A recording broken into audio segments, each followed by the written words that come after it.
computer. So it's wonderful to finally meet you.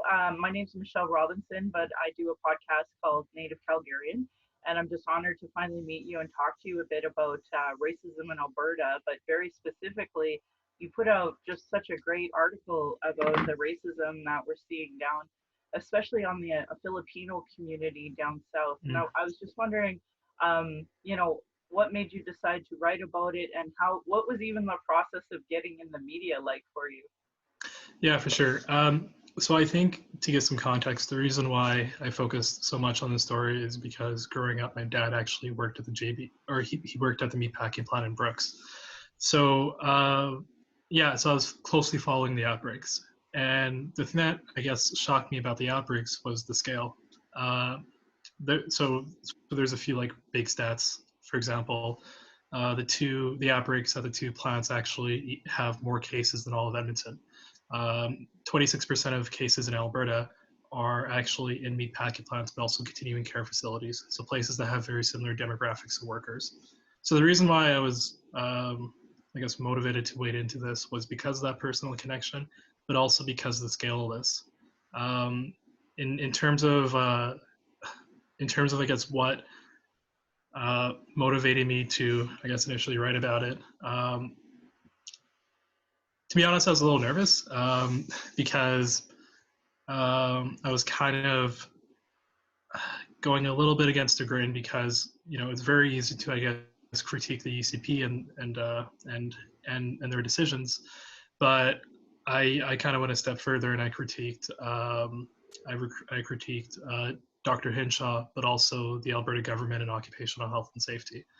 And the reason I did that is because they are the ones that participated.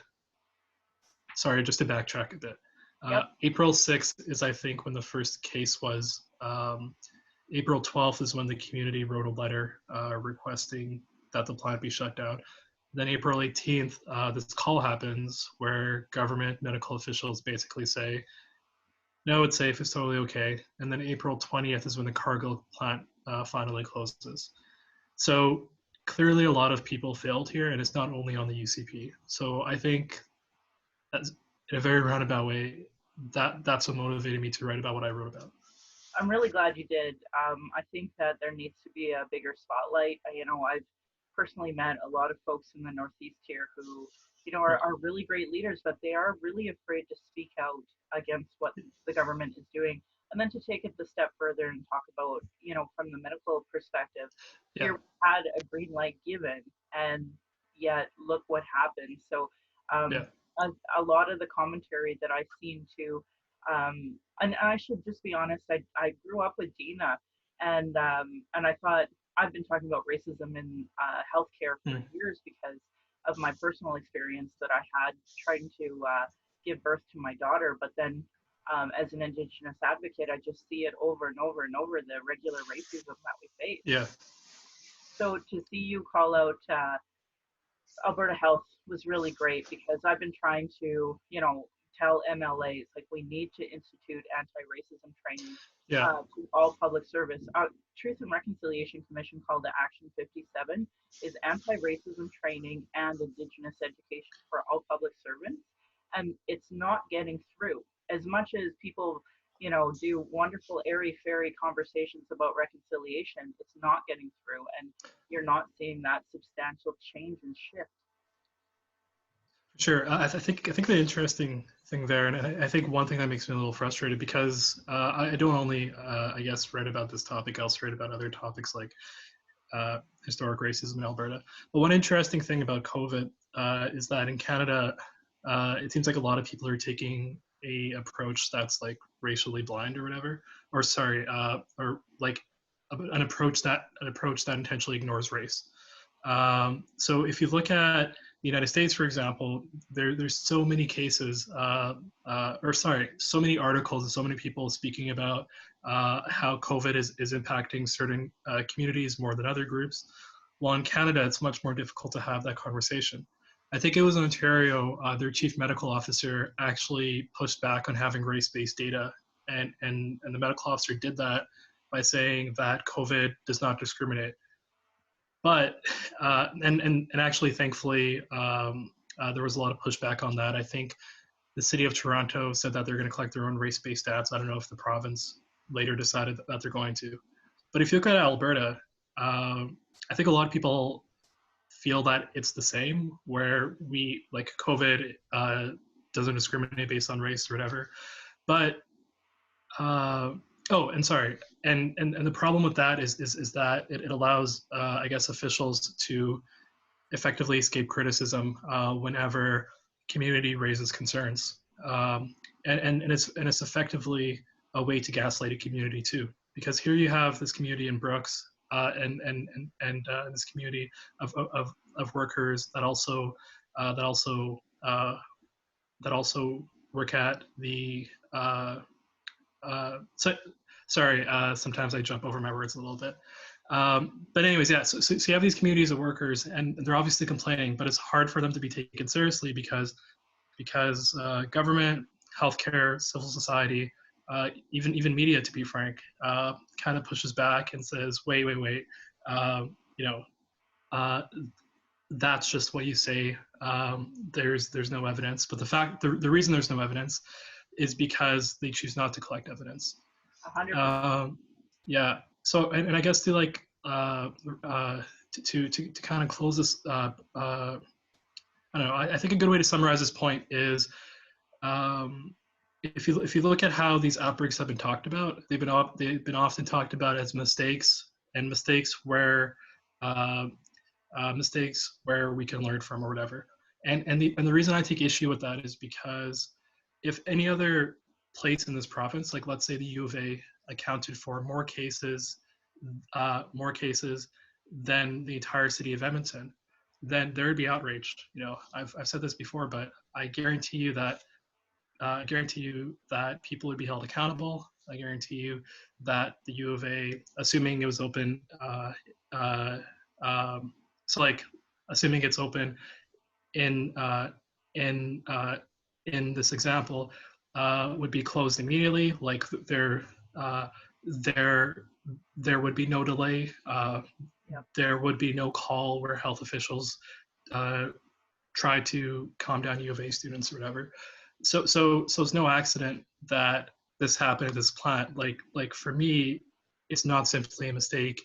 It's something tragic, and to be frank, something intentional, because I truly believe that this could have been prevented if they took the concerns of workers seriously. Oh, I couldn't agree more. For more transparency for you, I've been involved with the federal Liberals since 2011, and I ran provincially against the UCP. And the key component to this is Jason Kenney, and that federally he created, new policies with the Temporary Foreign Workers Program, and Yeah, then when he became premier here in Alberta, just perpetuated and encouraged companies to, I would argue, misuse that program. And yeah, now here we have a demographic of people like it.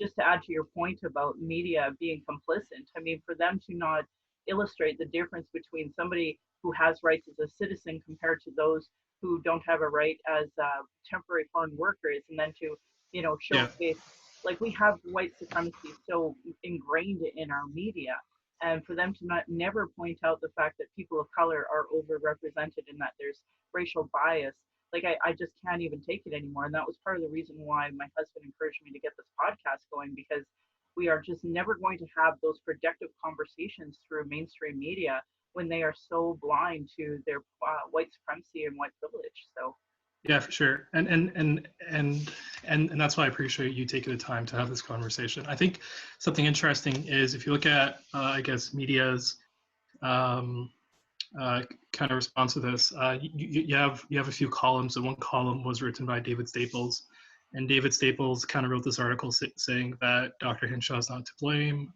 She's doing her best, and one quote kind of stuck out to me, and it was a quote Dr. Hinshaw said in an interview with David Staples, and it's saying that the reason why this became much worse is because of carpooling, shared housing, which is rooted in a strong ethic in Filipino culture. And to me, that really blew my mind, because it wasn't her taking responsibility for how medical officials messed up, or right. how government messed up. Instead, blame. And the reason why I use the word blame is because essentially what she's saying is the reason why they account for more cases than the entire city of Edmonton is because of their culture and because of how they live. There's no mention of why people live in shared housing, and there's no mention of why people carpool. In addition, there's no mention of the working conditions at the plant. I don't know if you saw that CBC article. I think it was yesterday or the day before, but it was really nice to see because it was actually the first article I saw where Filipino workers were centered, and they're talking about how they're frustrated that the focus was on something they can't control versus the working conditions where uh, where where there is no way to create space, where when you're working you're physically beside someone. So to me that really blew my mind, and I think that's where this kind of especially with this case, I think that's why I specifically mentioned uh, why the health response was racist. Yeah. No, and rightfully so. I was so happy you called it out, and I honestly believe that the CBC and other mainstream media, they follow you and I and people like us, and hear Yeah, what we say, and they're like, oh, I guess maybe we should have a perspective like that. And so yeah, that article you were talking about, I shared it because I agreed it was a good article. And in there is a fellow named Cesar Gala, and actually I ran with him. oh, So we're both the candidates for Calgary East. He ran for the NDP, I ran for the Liberals, great. and so he was quoted in there, and I said I would absolutely amplify his voice because Yeah, he's one of the leaders in the Filipino community, and I was really happy to see that article come out. But I just said, like, a government policy has failed every single person there because for sure. we're the ones that created those working conditions that you were referring to. That's government policy, and point blank, that was even done before our Harper's government that was still in the Chrétien days, that the Mm, temporary foreign worker program was even started. And then Jason Kenney, when he became immigration minister, he tweaked it arguably worse. I actually call it yeah, a slave program because I don't believe that they have zero rights. And we've seen, my husband and I have seen it in the energy yeah, industry, how misused that program is, and kicking out really wonderful people. And yeah, part of the other reason why this matters to me is that my stepmom, she's Austrian, and she had her permanent residence, the PR papers, literally for right. decades. And I told her under Harper, get your citizenship because I don't trust this man. And this is why, because you see this misuse of the Yeah, temporary foreign worker program, and now these working conditions that are just, and they have no health care, and that's what yeah, really upsets me. yeah, for sure. And I think I spoke about this earlier, but I think something important for people to understand, like whoever's listening to this podcast, is that uh, like like everything we're talking about is fully by design. Like it's no accident that the health outcomes of temporary foreign workers, newcomers, are much more precarious uh, than than anyone else. And actually, I actually have a funny story with Kenny. When I was 17, he actually cut healthcare for refugees when he was immigration minister. He cut funding for this program called the Interim Federal Health Program, and it was really controversial. As a matter of fact, like doctors across Canada mobilized, and they actually did a thing where they would interrupt cabinet ministers and their goal with those interruptions uh, uh, was essentially to force government to talk about the program uh, because like their strategy was to basically hide in their office and actually not fully address media criticism. But the funny thing was, no one could get Jason Kenney. Mm. But then we found out that Jason Kenney was coming to Edmonton. Um, so I volunteered myself to go in and actually ask him a question. So at this point, I'm 17, right? I walk in. He's giving a speech. I stand up. I say, Minister Kenney, I'm a refugee. And before I could say anything else, like four guys, they grabbed me, they dragged me out, and I was actually arrested. Um, yeah, they said that when the guys grabbed me that I shoved one of them out of the way, so they're charging me for assault. They drove me to the police station and they actually dropped the charges because there was no proof that this happened. But this embarrassed Kenny. It actually became like this media story. It was really wild. And the interesting thing there was then he was now forced to actually defend his cuts, and it was interesting the line he took, because he said that newcomers, or sorry, he said refugees, asylum seekers, were kind of this program because people abuse the program, while that goes directly against what health officials are saying. So it's interesting. He eventually backed down. He eventually actually restored the program for some classes of refugees. And it was only a few years later where the Federal Court of Canada actually ruled the cuts. They actually ruled the cuts cruel. They called it cruel and they called the cuts cruel and cruel and un sorry. Or something, yeah.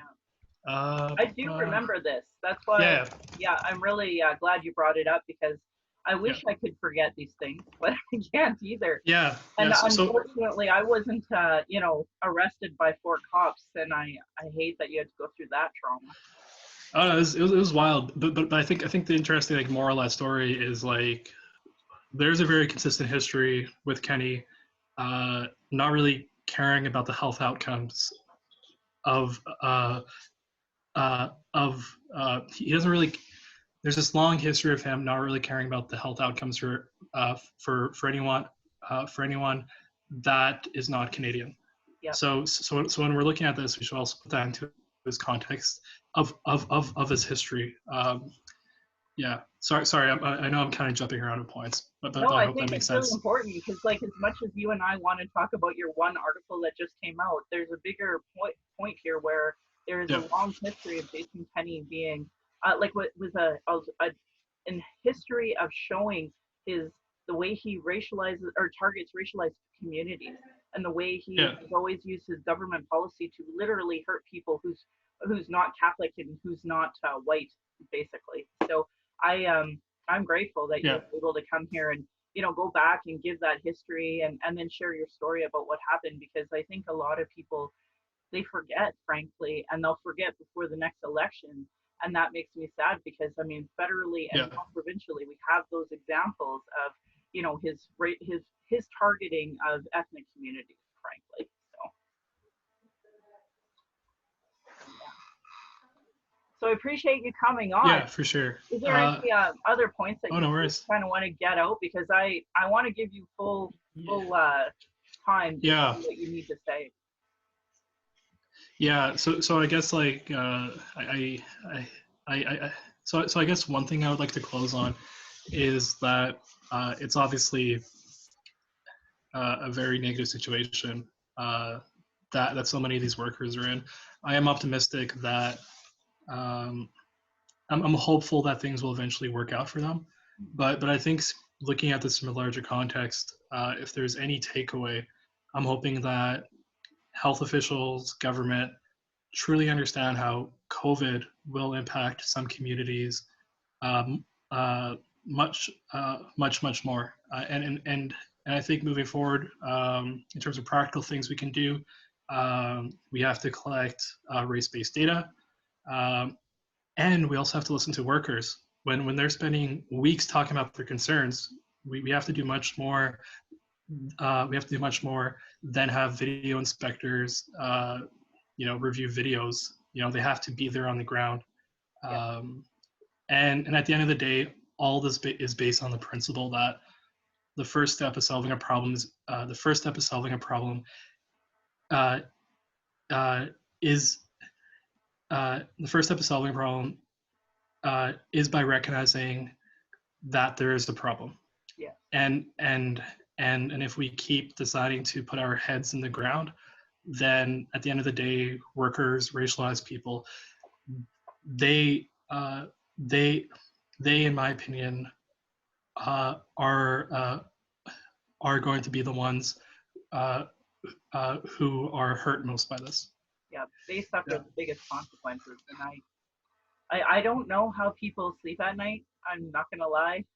Yeah. Oh, I have another question I wanted to ask you, because Mm. I know everybody wants to hear from you, and I wanted to ask you. You're on Twitter. Will you ever come on to Facebook or other mediums? Uh, Maybe, I'm not sure. Twitter is kind of funny because it just kind of blew up by accident. Like I never realized that it would grow into this huge thing. Yeah. Uh, Maybe, I'm not sure.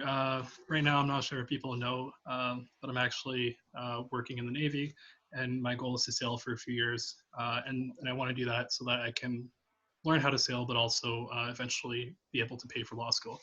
So I think Twitter is something I can manage right now, Yeah. and then maybe later I'll like branch out to Facebook. Oh, that's amazing. I actually have a long history with that too. I was in Sea Cadets and I had friends who then continued on. Yeah, So I have friends who are commanders now of ships, and I never thought in a million years I would see a friend from, Red Deer, Alberta, and yeah, in charge of that. And everybody yeah. made fun of us from Alberta that, we would go to the puddles and play in the water, but Yeah, it's funny. Yeah, a lot of people always find it funny because I grew up in Edmonton, and they're like, "What? You're in the Navy? Isn't the ocean way over there?" So yeah, it's always funny. yeah, it is. Well, I'm really happy to finally meet you and to be on here. And I want to invite you on anytime. Anytime you have a point that you want to get out, or if you have a new Right. article that you want to promote, you are welcome on my show anytime.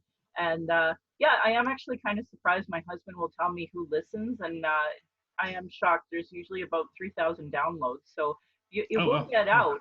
Just maybe not to probably more of an indigenous settler ally demographic, and that for those are sure. the people we want to be talking about temporary foreign worker program rights and migrant rights and jail Hmm. rights, abolition. Well, there's so many people in prison right now that are being affected by COVID, and I think the biggest points I wanted to get out with you is that we have racism within the justice committee, or justice system, and then the immigration issues that we have that we've since the beginning that we've been invaded by Britain and France. We've Yeah, had them putting out these policies, whether it's against the Chinese, whether oh, that was another thing Harper did. Harper and Kenny just erased a whole bunch of immigration papers that were coming out of Pakistan and India. The first thing they did when they became yeah, government, and so there's always been that targeting of racial yeah, communities, and that's just so unfair and unjust. And I'm grateful to have you on there, and I don't have to explain racism to you because you've experienced it firsthand. And but you see the huge gaps in our media, in our justice system, in our immigration system, all of it. So you're always welcome to come on the show and talk about whatever it is that you see happening. And I really wish you well out on the seas. for sure. Thank you. I really appreciate you having this conversation. Thank you for Yeah. that. Oh, thank you. All right. All right. And here we will